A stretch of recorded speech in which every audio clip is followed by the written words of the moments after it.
Hello learners, my own name is JD and I'm proud to present today the Qualifi Level 4 Certificate in Business Management Module 1. Communication in an organisation, management of internal and external workplace communication. Now, we've touched on communication a good bit in all the various modules, and it's absolutely essential. And it's essential especially in an organisation management structure and both internal and external workplace communications. So this chapter is going to focus on internal and external communication within organizations and how they are managed.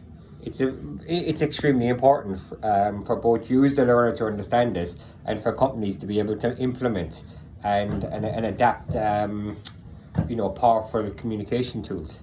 Now, what are you going to learn? You will learn about the ways in which management of communication can help support teams and departments within organizations and the practices, tools and approaches that help support this.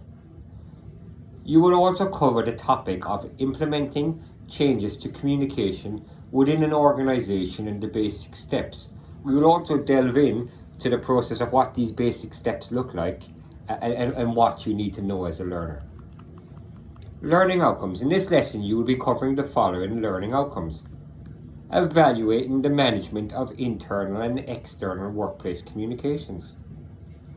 Identify and explain how management can support teams and other groups, department or sections within and outside an organization to communicate effectively. Investigate organizational practices that support internal and external workplace communications. Evaluate communication tools, approaches and practices that support effective internal and external communications. Plan improvements in workplace communications and implement the correct procedures. Now, management supporting teams, groups and departments within organizations. Firstly, let's understand what is management in an organization. In organization, management is a combination of various components of leadership. A good example here is I'm often asked, what is the difference between a leader and a manager? A leader, if you like, let's just take the example of a ship, especially in olden times.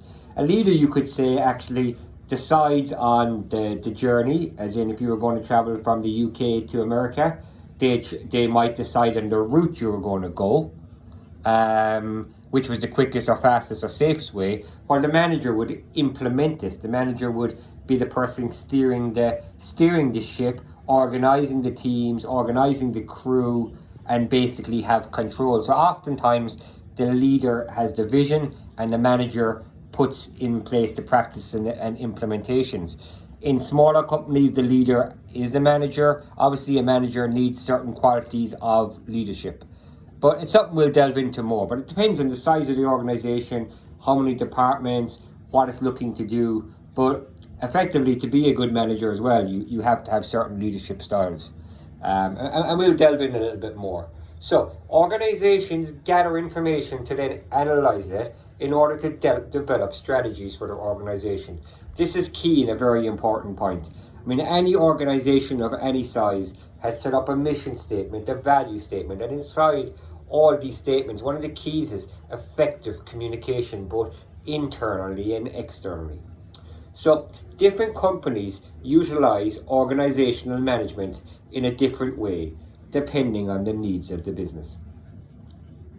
However, in all cases, organizational management is used to monitor, control and adjust plans, projects and structures of the organization. So this is very important for the leaders and managers of an organization to be aware of, and it's also very important for us as learners to be aware of also. Successful management involves supporting the organization as a whole, thus meaning teams, groups and departments. Now let's look at various ways management can provide support. But I mean, again, we can think of this before we even delve in. in any great team or anything, even with management, it has to be at least a minimum of a two-way communication, upwards and downward communications, with also horizontal communication in there for good measure. Now, looking at the various ways management can provide support, keeping sight of the big picture, focusing on the opportunities and innovations available and what needs to be achieved, and conveying this to the teams, groups and departments through various communication methods and meetings such as follow-up emails, monitoring progress through reports and scheduled meetings. Now, decisiveness and confidence, being firm and assertive, self-assured and confident when managing teams and departments, will put them at ease, motivate them, will know that the manager and leader is to use that analogy again, is steering the ship in the proper direction and is not steering the ship north when they really want to go south. So again, these are important because employees, temps, interns, everyone can pick up if an organization isn't going in the direction that it should be. Now, prioritization.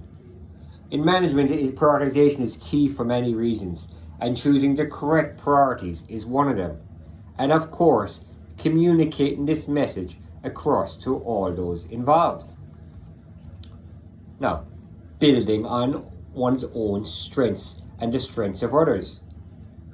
Empowering and inspiring. Now, when you mention empowering and inspiring, that we think of all great leaders a lot in the military or in movies before a battle scene like Braveheart or Gladiator, where basically the leader is empowering his troops or employees for one huge battle or project or designation, and he's doing that by empathy, by emotional intelligence, and also by inspiring with a speech, inspiring communication, and making sure that everyone buys into the common goal and ethos of the company that is vital and essential for success.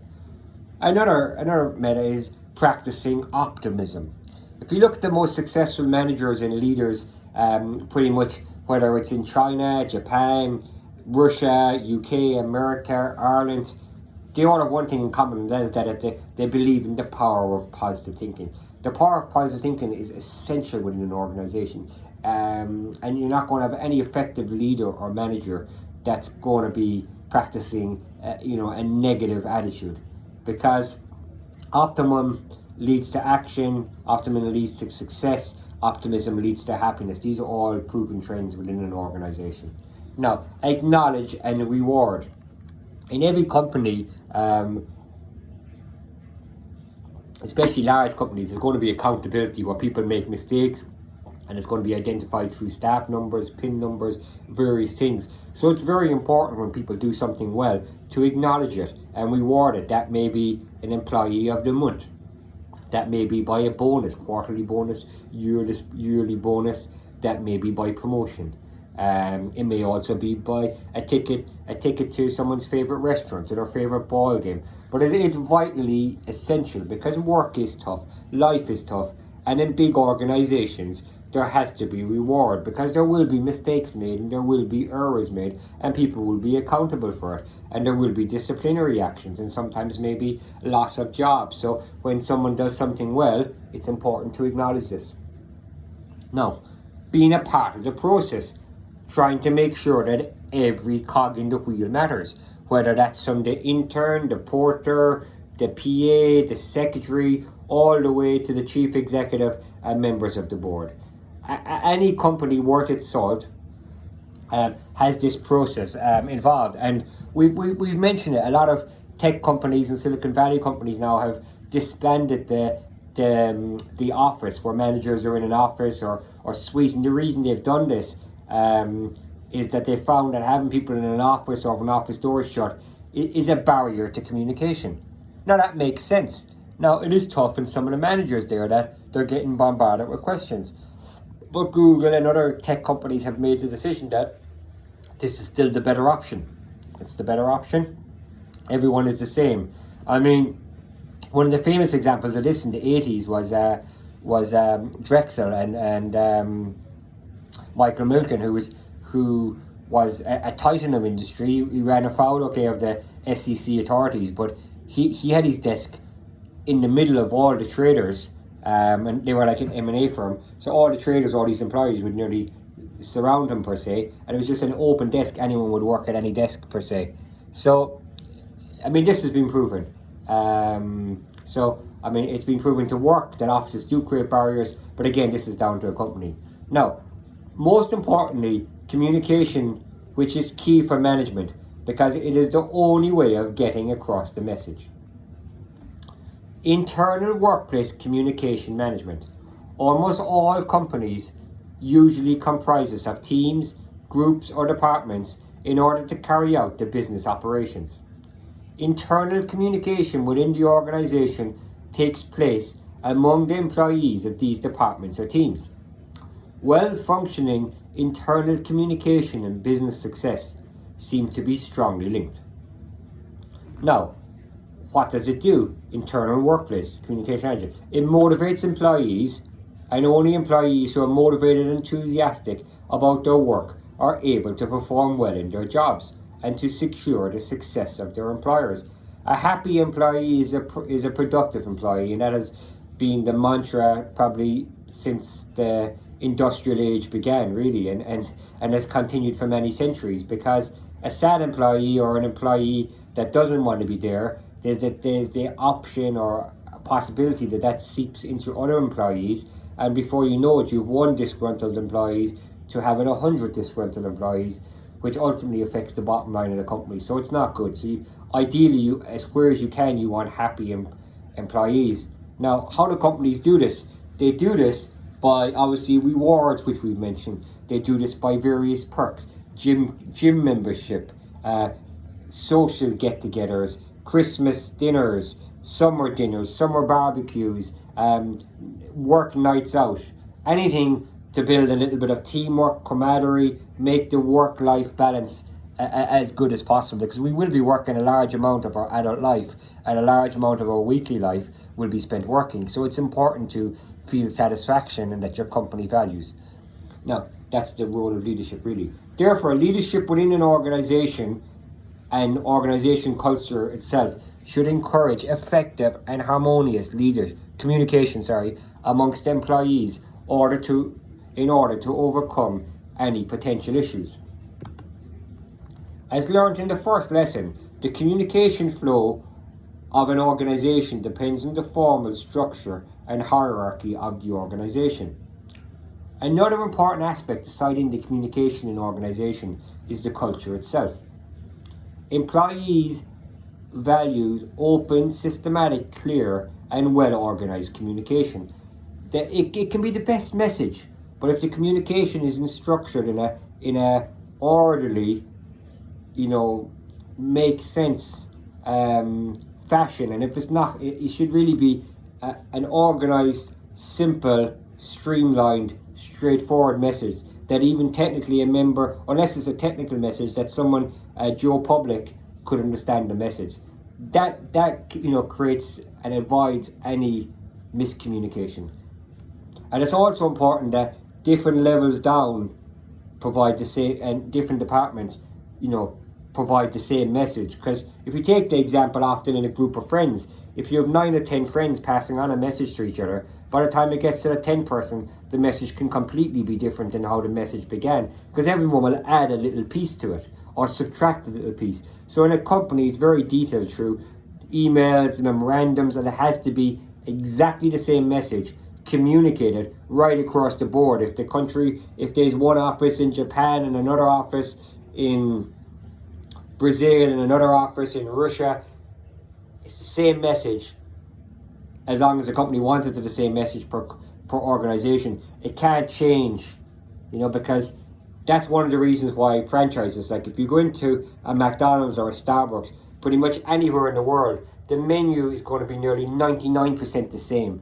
And that's why people like to go into these companies, even when they're abroad, because they know it's familiarity. The message is the same. The communication is the same. That's very, very important. So management, supporting teams, groups and departments within organizations, internal workplace communication management. The utmost importance of effective internal workplace communications can be reflected from the following quote. Employees must buy your message before customers do. They must love your product. They must believe in the product, because if the employee doesn't, the customer certainly won't. So it's vital that the company gets the communication message across. They must understand why your product or service is important, know what it can do for customers, believe in its integrity, and be inspired to make it even better. Now, employees also have to understand where the company is headed and why. And they have to feel like they have a say in helping the company achieve its goals, and that they're a vital part of the team, regardless of what their position is. And they must be treated as grown-ups who can handle the truth, even when it's unpleasant. We often hear of directors or CEOs coming out, especially in corporate companies, telling employees, don't sell your shares, the value is going to continue to go up. And then the value drops a lot. People lose part of their pension pot, they lose some of their shares, and it breaks in the media then that the same directors telling the employees to hold their shares were selling them on the side. So that from managers, directors, leaders can lead to a lot of mistrust. So if there's bad news to be told, it should be told to the employees. But I mean, ideally, the leaders and managers should be coming with a solution also, but at the same time, not to sugarcoat. And even if something has to be sugarcoated a little bit for the greater good, not just to be transparent and not to have lies from management or directors. They must be dedicated to working together to build the business. And finally, managers and leaders and employees should feel proud to tell people what they do and where they work. When they feel like that, everyone will know it, especially your customers. It is reflected that before making any of the external communication, powerful organizations should always work towards having a good interdepartmental communication and strong internal communication flow within teams, departments, and different heads also.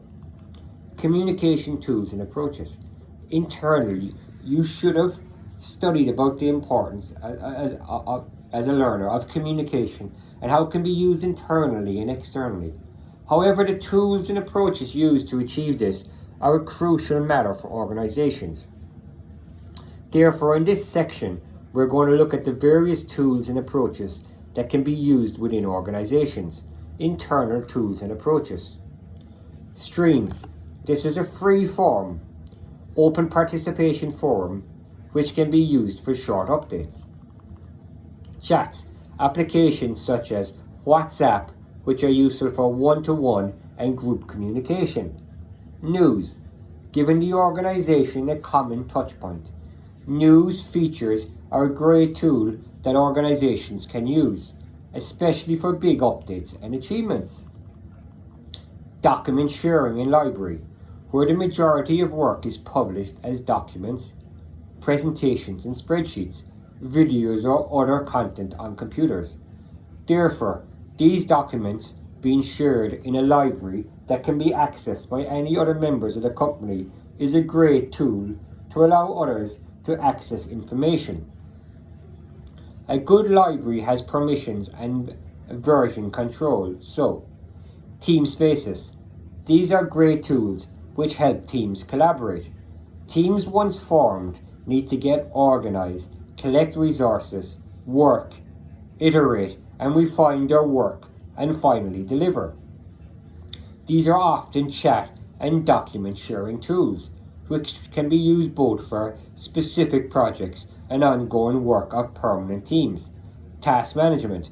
Task management tools are relief to any team member who has to do this, therefore a great approach to provide support to employees. Advantages and disadvantages of internal communication. The most important advantage of internal communication in the workplace is that it increases motivation within the employees. The employees will feel that they are part of the organization It's very important to keep the internal stakeholders, employees of a company, satisfied. For this, good internal communication is key and vital to the success of the company moving forward. The type and frequency of communication is also crucial. Studies reflect that employees want to be kept informed on company updates and future progress. Employees usually prefer to have staff meetings in order to communicate with their peers and seniors. Effective internal communication will ensure that all members of the organization are working collaboratively towards a common goal. One of the disadvantages of internal communication can be conflicts. Tension and obstruction of operation can become a result of conflicts within any organization. Steps to improve communication. In the constantly evolving market that is becoming increasingly globalized within new technological advancements, communication both internally and externally can always be improved and made more efficient both in terms of cost and time. Improvement means change, and this always requires a strategic plan inserted into the culture of the organization in order to allow appropriate preparation to collect the data, teams, information and funds necessary for the change. We will look at the basic steps involved in improving communication. 1. Commitment from management. Without the support of management, it wouldn't be possible to introduce any type of change. 2. Diagnosis of current communication and the reasoning to make changes, showcasing the advantages that this would provide. Now, the advantages, however, will outweigh the costs, as it will bring teams and departments together and make the organizations more efficient. 3. Planning design, defining objective selection, action planning, and timing are all procedures which must be planned and showcased to management in order for the change to be implemented.